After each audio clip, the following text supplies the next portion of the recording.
Yes, this meeting is being recorded, so thank you. Yes, so how can a national investigation board contribute to creating a just culture in the healthcare system? I'll talk to you a little bit on our thoughts on that question.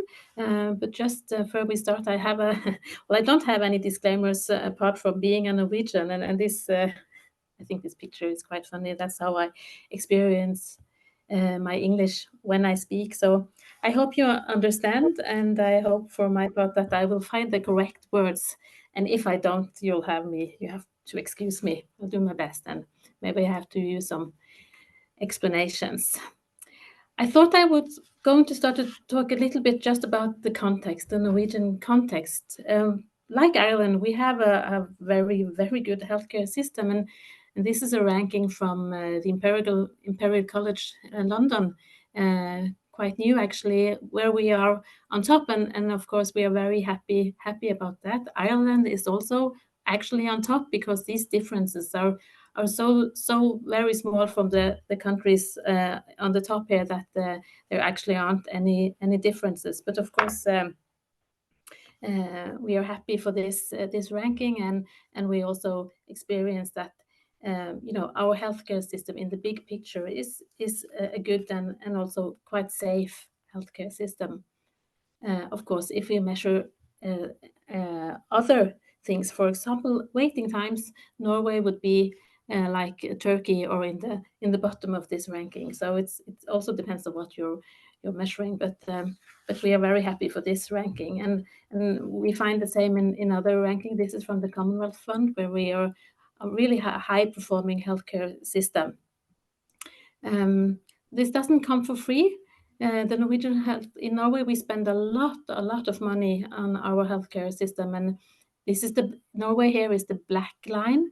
Some other sources claim that we are the second after the United States in our spending on the healthcare budgets. So we spend a lot of money on this, and it's increasing actually, despite the experience we have that of course we have really a tight economy in the healthcare system. This picture is also quite interesting, actually. It shows the proportion of doctors and nurses in the European countries. And as you can see in Norway is a kind of an outlier with high proportion both of nurses and doctors. Although we experience the same difficulties in recruiting and keeping our healthcare personnel after the pandemic, as I believe you do in Ireland and that we experience in the rest of the European countries. But we have to remind ourselves in Norway that we are actually we are well equipped with both nurses and doctors. But despite this, the Norwegian healthcare system faces exactly the same challenges, I believe, that the rest of the world is facing these days. Our GTT, the Global Trigger Tool numbers, they are on 12% patient harm after hospital stays in Norway, and it has been 12% for the last 10 years, and it seems nearly impossible to do anything about this number. This is from our big medical newspaper in Norway, and this is in Norwegian, of course, but the two ladies here that you can see is the leader of the Norwegian Association of Nurses and the chairman of the Norwegian Medical Associations. And they are warning here against a collapse in the Norwegian healthcare system because of the financial situation, the recruitment situation, and so on. And also here is another newspaper article from yesterday, and you can see the number 5,000. And it says that 5,000 doctors are thinking about leaving their occupation and stop being doctors because of the really tough conditions in their workplace these days. We have in Norway, as I believe you have probably in Ireland as well, a system for patient injury compensations. We have 5 million people living in Norway, and from 2018 to 21, 1,200 patients were compensated for harm. I believe that's quite the number is probably too low. But what is interesting here is that only 39% of these cases were reported in the national reporting system or in the hospital's own reporting systems. So we know, and we have actually also made an investigation. We know that it is, and there are several reasons for that. And one really important reason is the lack of psychological safety in these systems. And that's a big issue in Norway, and this is something that we talk a lot about, and there's a lot of conversations about that. And for example, we have had this, what should I call it? It's kind of a campaign that translated into to English is hashtag It Could Have Been Me, which also shows that in some part of the healthcare system we have big issues with psychological safety and fear of notification of adverse event. And this is actually a campaign that in the Nordic countries started in Denmark, where a man in his 60s, he had a known diabetes and he died as a result of severe hypoglycemia. And his doctor, she had verbally instructed that his blood sugar should be measured, but for several reasons this wasn't done. And doctors across Scandinavia believed that this doctor was blamed and convicted for a type of incident that is very prevalent in clinical practice. And she was eventually acquitted in the Danish Supreme Court, but the doctors took to the streets and kind of said that this situation is so common and it makes us really unsure, and it's a big problem that we can be convicted, and this could actually happen to anyone. It could have been me. And they said that we must learn from these types of incidents. So learning should be the main goal, not to point at each other and blame and shame. So there is a lack of trust, and there is a feeling of lack of safety among the health personnel in Norway. And of course, these are complex issues in complex systems, and there are no simple solutions to this. But one way of trying to come to grips or to solve some of this has been to establish the Norwegian Healthcare Investigation Board, and it comes actually from asking, can we take the perspective of patients and next of kin and health personnel in the sharp end, and also their leaders, and focus our attention upwards in the system and towards the frame conditions, in search of explanations, in search of learning after these adverse events, rather than point at each other, who did it, who did what, and who did nothing. So to point at what happened and who did it, that's really actually quite easy, but it's much more fruitful to look into the frame condition that defines and shapes the possibilities for health personnel to actually deliver safe care. So in 2019, the Norwegian Healthcare Investigation Board was established. I just wanted to share with you a little bit on the background of this establishment, because it was to a large extent a next of kin initiative, and that's really important to us, and that's really defining for how we work. This is you can see here, this is Benjamin and Elizabeth, and Benjamin, he died of an overdose of morphine after a knee surgery. He was only 21 years old, and Elizabeth, she died after having given birth to her son. And their parents and next of kin, they experienced a lot of secrecy and also a lot of fear among the healthcare personnel involved. And their parents worked intensely to work for the establishment of an independent investigation unit to go into these sort of cases with the aim of learning. So this is important for us to have with us in our work. So I'm going to tell you a little of how we work and how we see our role, and how we how the work of our investigation board can contribute to creating a just culture in the Norwegian healthcare services. Just a little bit facts first.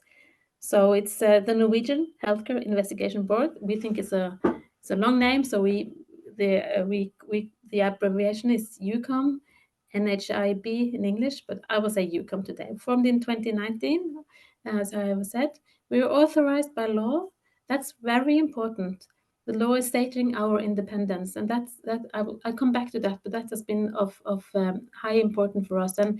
And the IHFES in England, they got their own law actually in October last year.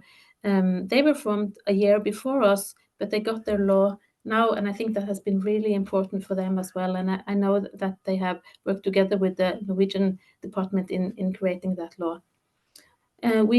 There are 24 people working with us with a broad range of expertise. I will show you in a minute. And so far we have published 21 reports. Yeah, so just a quick overview of the reports that we have published, so you get an impression of what we work with. And as you can see, I hope you can read this. It's maybe it's a bit small, but our focus it's wide. So can you read it? Yes, we can, Synnøve. Yeah, perfect. As you can see, it covers the whole healthcare services from highly specialized treatment in university hospitals to municipal healthcare services, and it's from immigration health to insertion of nasogastric tubes. But all of these reports, they include the patient journey. So it's the patient journey that's the main theme that goes through all these reports. And of course we analyze and we make what we call a national healthcare system analysis. I'll come back to that. And we can give recommendations in these reports, and we do that. So our mission is to investigate these serious adverse events and other serious safety concerns that both health personnel and patient and next of kin may have in the Norwegian healthcare services. And the goal is to achieve learning. It's learning. So we do not sanction healthcare providers or institutions, and we do not support blame or liability or point out breach of duty. That's not our mission. It's solely learning. And we often use this picture to illustrate what's where we are working, what's our focus. And it is on the system level. And we look into frame conditions, the framing, what is framing the possibilities for the institution and health personnel to give care. It can be about technology, education. It can be, of course, it's the funding, law, and politics. So that's what we try to focus our attention towards, and also where our recommendations go. So as I said, we are an independent national body, and this independence that's crucial for our work, and our activity are clearly regulated by law, which is really important. That means that we decide for ourselves which cases we go into, and we can ask for and get access to files and information we need. I have said that we have a system perspective. We look to the frame condition, and we're a non-sanctioning body, which is really important for creating a safe space, which also our very strict source protectiveness is important for. We would never, of course, write the names of the people that we interview, nor the institution that our reference cases happened in. So we don't tell where it happened or who did what. That's not important, because we go into cases that could have happened everywhere. So we experience that that's really important for our work.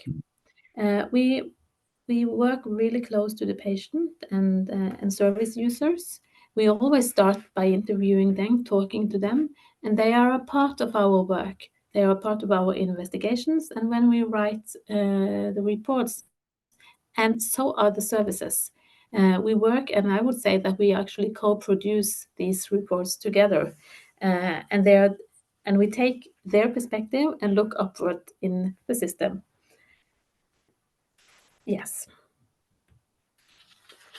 So, as I said, 24 people that's working with us with a broad range of expertise, as you can see here. And we organize our investigation and all our work in multidisciplinary teams.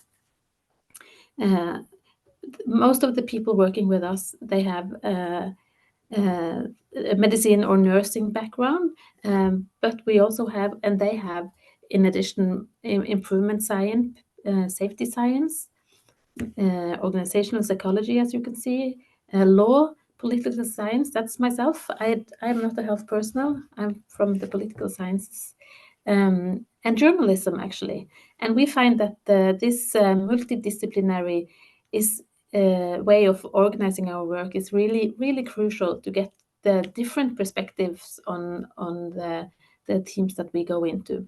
We also have 6 part-time employees that have their main occupation out in local trusts and municipalities, and that's really useful to us, to have that connection to the, what do I call it, to the real world out there. We also have what we call a reflection panel, because we are an independent organization, and we can decide for ourselves what we prioritize, what cases we go into. We don't have a board, we don't have an advisory board, but we have established this panel that we call our critical friends. And the reason for this is to try to avoid to become a isolated national body without contact with the real world, so to speak. And so we have established this, and they provide input to our work, what type of cases we go into, and they also work together with us in our investigations, or when we, especially when we write our reports and recommendations. And that's a very useful way of organizing our work. So we, as I said, we investigate serious adverse events and conditions. We look for the sequences of events, causal factor, and causal relationship for learning. And as I said, we try to put these reference cases into a thematic framework, and to see them in the context and analyze underlying structures that can cause or protect against these serious adverse events happen again. And also we, as I said, we decide for ourselves what kind of cases we go into. And these cases, where do they come from? Well, we have in Norway a national reporting system where the specialist health services, the hospitals, and also the municipal health services, they are obliged to notify the national reporting system. And we get those notifications. And patients and users and next of kin, they also have a right to notify this national reporting system about serious and unexpected adverse events. But also serious concerns about patient safety can be notified or reported directly to us via our website. And also we read the newspapers, the media, we follow the public debate, and we get input also from professional communities, patient users communities about cases to investigate.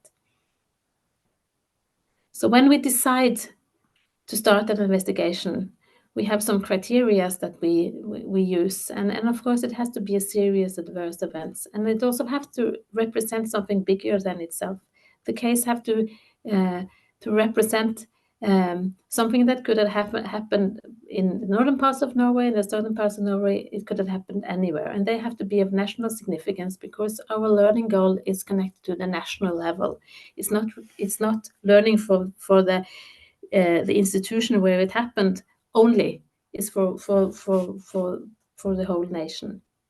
So we're looking for a learning potential, and then the need for more knowledge. And we ask ourselves, what teams do the individual events represent? So a typical Ukom case, it's about framework conditions, goes across many institutions and level and affect many patients. It could have been mean, could have happened anywhere.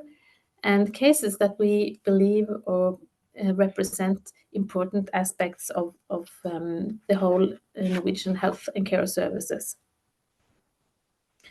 When we do our investigation, we are actually highly inspired from the HSSIB, and we have worked together with them a lot in developing our investigation method, and also in educating ourselves in this tools for analyzed data, like the STEP, SEEPS, Axima, FRAM. I think I will say that the safety science in healthcare and human factors are that's quite new in Norway. We know of this from the aviation and from other sector, oil and gas, but in healthcare this is really, really new, and we are to a really high degree educating ourselves in this still. But we're working together with the HSSIB in the UK, and also we have a university here in Stavanger that has we're working together with. But this is absolutely work in progress. But the way we work, we talk to people. We conduct interview. We always start with the patient and next of kin. The patients are often, sadly, they don't live anymore, but we talk to their relatives, and we talk to the health personnel that has been closer to the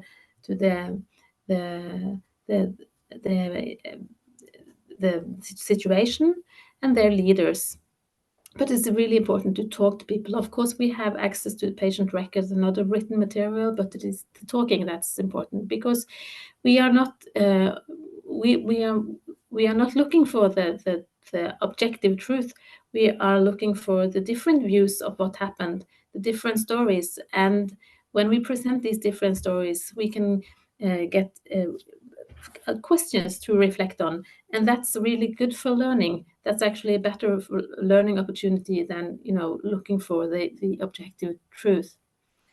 And we have this we have worked a lot of this analyze tools, which I won't go deep more into today, but I want to tell you a little about this dialogue phase that I have written on this slide, because we spend a lot of time with actually co-producing these reports. We talk to, of course, the health personnel and the institution and patients where the incident happened. But we also have worked together with the professional communities a lot, and presenting the stories, presenting our findings. Does this make sense? And what should we recommend? What is the learning potential of this case? And what we find is that process, although it takes a lot of time, it creates even more safe space. It creates an understanding that everybody can contribute to this, and it also allows for conversations about learning and improvement rather than pointing at who did what. So we experience that a lot of learning starts actually in this dialogue phase, where we haven't published anything yet. We're actually working on our report and working on our recommendations together with the professional communities and patients and next of kins. So that's a important experience for us. Yes, and our reports, they include the patient journey. Yes, I said it, analysis. It's a national service analysis, we will call it, and we have recommendation and also learning material for the health services. And our approach is not to ask who is to blame and where it happened, but what happened and why did it make sense in the situation to act as one did. And these questions are good to start really fruitful conversations. Okay, see, I have to speed up a little bit, but the question is, does this help in creating a just culture in the Norwegian healthcare system? Well, our experiences is, yes, it does help. So we work with processes and we co-produce, and what we experience is that learning comes with this process, not the report itself. Of course, the report is important, but co-producing this with the services, that's really fruitful. We experience that our reports, when we publish this, they are welcome, and the recommendations are, they are taken hand of by the government. They are often pointed at like high governmental level, because they are connected to law and regulations and infrastructure, things that takes a lot of time to change. But we experience that they are used as, for example, basis for legal work, included in registers. They are used as basis for professional development, and they are also really. We get a lot of questions coming out and talk and present our work, and we do that every week, twice, many times a week. And we also experience that the way we work is actually a movement from old power to new power. The importance of the independence that's creating this safe space, and the involvement and participation that gives this kind of co-production